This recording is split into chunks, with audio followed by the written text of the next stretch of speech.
Good morning বন্ধুরা, পাখির কলরব দিয়ে আজকে কিন্তু তোমাদেরকে ঘুম ভাঙালাম। আর আমারও ঘুম ভেঙেছে, এসে কিছুক্ষণ ধরে ওদের ডাকগুলো শুনলাম আর চেষ্টা করলাম ফোনে কিছুটা ক্যাপচার করতে, সেটা করতে পেরেছি। তারপর কিন্তু ঘরের সমস্ত দরজা খুললাম। প্রথমে ঠাকুর ঘরের দরজা খুলেছি, দুয়ারে জল দিয়ে কিছুক্ষণ ব্যালকনিতে গিয়ে দাঁড়ালাম, দেখলাম খুব সুন্দর ফুল ফুটেছে আর কিছুক্ষণ সবুজের দিকে দৃষ্টিপাত করলাম। তারপর চলে আসলাম ছাদে। দেখো, তোমাদের সাথে ছাদের ভিডিওটা অনেকদিন শেয়ার করি না। এই দেখো, লেবু গাছে প্রচুর ফুল এসছে আর ছোট ছোট কিন্তু ফল ধরা শুরু হয়েও গেছে লেবুগুলো।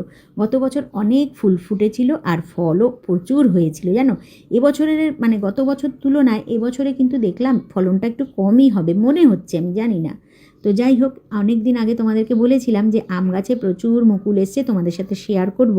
তো যাই হোক, আজকে সেটা সুযোগ আর হয়েই ওঠে না।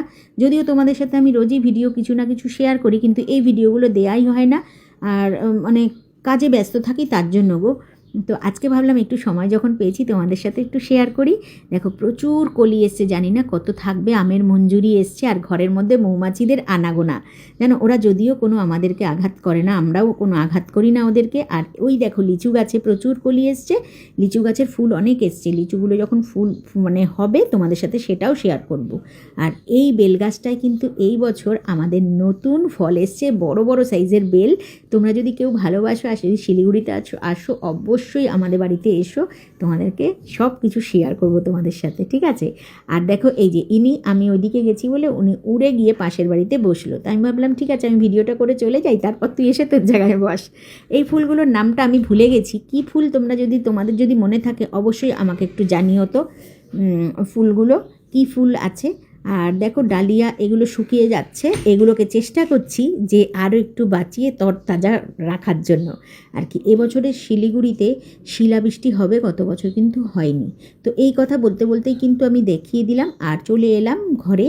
পাস্তা অলরেডি হয়ে গেছে অর্ধেকটা, যদিও পুরোটা দেখাতে যাই অনেকটা বড় হয়ে যাবে। তার জন্য দেখো, ভেজিটেবিল দিয়ে ডিম দিয়ে পাস্তা করে ফেললাম, প্রত্যেককে টিফিন দিয়ে দিলাম। আর একটু টিফিন করব, সেটা অন্য লোক আসবে তাদের জন্য করব একটু মটরশুঁটির কচুরি। সেটা আজকে বন্ধুরা তোমাদের সাথে শেয়ার করতে আর পারলাম না, ওটা আমি খেয়ে গিয়ে তারপরে করব। রেডি করে এসেছি আর সঙ্গে ছিল আমার দুধ চা।